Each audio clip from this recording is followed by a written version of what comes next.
যাদের টাকা পয়সা কম তাদের জন্য শরীক হয়ে কোরবানি করার বিধানও আল্লাহ দিয়েছেন।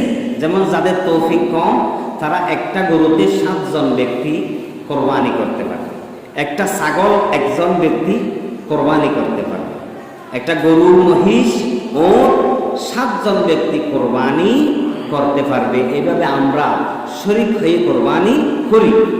ওখানে কিছু গলদ আমাদের মধ্যে রয়েছে, গলদগুলো আমাদেরকে শুধরাতে হবে।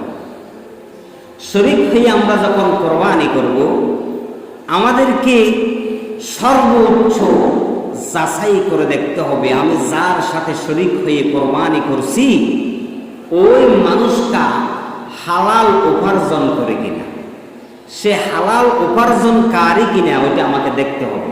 সে যদি হারামের টাকায় কোরবানি করে আমার কোরবানিও বরবাদ হওয়ার সম্ভাবনা রয়েছে। সেজন্য সে হালাল উপার্জনকারী কিনা হারাম কুর কিনা এটা আমাদেরকে যাচাই করতে হবে। দ্বিতীয়ত মানুষটা নামাজি কিনা, ধার্মিক কিনা ওই বিষয়টা দেখতে হবে। ফাসেক, অশ্লীল, মুনাফেক এই জাতীয় মানুষের সাথে শরীক হওয়া থেকে বিরত থাকতে হবে।